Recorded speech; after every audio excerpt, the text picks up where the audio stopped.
So forget about politics. I don't care. I didn't vote for him. However, that made me sad to realize. So you didn't vote for Biden either? No. And that's okay. Thank I still love you. Okay, thank you. And also, no, hell no, I didn't vote for Biden. And look, look what we have. Even with the choice being Trump. Yes. But see, that's A, B, C, D, E. That's just the E. You gotta accept the E. It's okay. It is. I will never really understand it, or him, or half the country. But you know what? I love people who have crazy E's. And then I said, oh, so you were a receiver? And he started to explain it. And here's the saddest thing. His voice just trailed off. He said, I was good. And then he went silent and he goes, oh, never mind. No, you're laughing. I thought it was so sad because I realized. Yes, for those who don't understand what is going on, let me throw more light to this video so you can understand exactly what is happening. Former ESPN host Steele, who interviewed Biden in 2021 ahead of his presidential election, had a very bad impression of him. According to her, he couldn't finish a sentence on multiple topics and had a clear cognitive decline. I believe you heard that. In Maher during interview, she had this to say of the current president. I think he is terrible president. However, forget that. The human aspect of what we are witnessing right now with him, to me, is heartbreaking, and it is inexcusable. When you knew during the election, it's amazing how many people knew, yet those in charge of the media made sure to keep it hidden as much as possible. Anyone with any common sense can clearly see he was never fit to be president of the United States. I believe you've seen that. Now going into the video of today, I have seen a lot of videos surfacing pertaining to what is happening at the border. Karine was grilled. Simple questions surfaced pertaining to this. Her response tells you a lot. If you remember, Biden said he would not build this wall.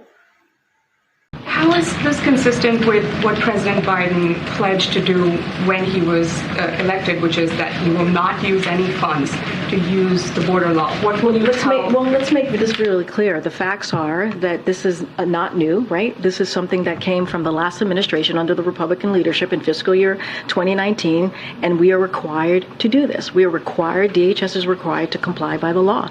That's what we're doing here. And look, the president, he said this himself. He basically asked Congress to reappropriate the funds. They wouldn't do it. And so now we have to comply by the law. Now, this was something that was announced 6 months ago. DHS actually announced this 6 months ago. And so this is not new. This is actually not new. Does help with the situation in Texas? We believe that a border wall is not effective. You heard that from the president when your colleague Selena asked him directly. He said we don't believe it's effective. We have asked Congress to actually help us, use these funds in smarter, more effective ways. That's what we've asked for. They refuse, but we're going to continue to ask for Congress, especially Republicans who are holding this back, to act. If the border wall is ineffective, why is the Homeland Security Secretary saying that it's necessary to prevent unlawful entries into the United States? I have not seen that full statement. I know. I hear you. I'm just saying I have not seen his full statement on that. What I can speak to is for the president. The president's been very clear that he doesn't believe it's effective. He answered that question of your colleague. That's what I can speak to. That's what we're going to talk about. And we've actually said there are smarter ways and more effective ways in dealing with this. And there are. And so the president said himself, he asked Congress. You can see it clearly. They are now blaming the former administrations for what is going on. It is insane to think about this. Biden said it clear he will not continue to build the wall. Even CNN did a segment today. They had to call this out. It is embarrassing to see Karine standing up to defend this when you had fought, accept it, and move on. I understand it is on their neck President Biden is building the wall, at least part of it. This is something he said he would not do. The Biden administration announced it will waive 26 federal laws to allow border wall construction in South Texas because of what they call an acute and immediate need. The plan is to construct up to 20 miles of new border barriers in Starr County. That's in the Rio Grande Valley area. Some 245,000 migrants have attempted to cross the border illegally in just that one sector since October of last year. On the entire border there, the number is closer to 3 million. Hundreds of migrants rushed past border control agents near El Paso yesterday. Yes, when you take a look at this tweet, Karine struggled to explain why the Biden administration is now building the border wall, the same wall it blasted Trump for. Her explanation is that the Republicans have refused to reallocate the funds for the war since 2019. Now 4 to 5 years later, Biden has to comply with the law and build physical barriers. Asked whether Biden is breaking his promises to voters not to build a border wall, his press secretary says he is complying with the law because the Republicans have failed to do the right thing.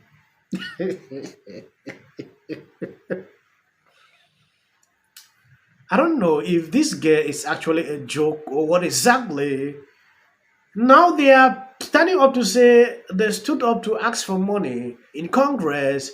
A Republican refused to give. Reason they decided to do that. Before Biden even run for president, I have a couple of videos. I think I don't even want to play it here even because it's not necessary. A lot of people knows he said he would not do that. So why not think about what Joe said? Why attribute to Republicans to pass the blame game? I knew exactly that she will come out with this insane defense. It is crazy to actually see every time when there is something up, they will come out and play this card. They don't always acknowledge fault, like, oh, we are at fault. Always politics, politicizing everything. If this migrant crisis did not reach this level, I believe you will not see anything like this happening. You will not see it. They will not even bother.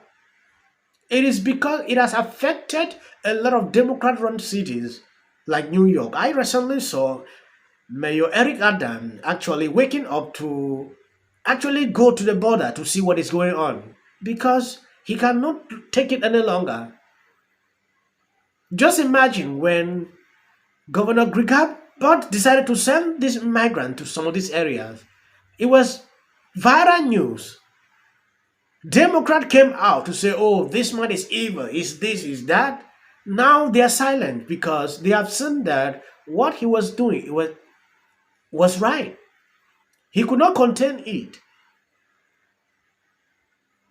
Thank you guys. Like I said, this channel is being, I don't know if it's censored or what exactly. Videos no longer go far. But it cannot stop me. I will continue to update you on issues on daily basis. What I'm begging on you is to continue to share out some of the videos I put out here. It helps to boost up the algorithm. Thank you guys.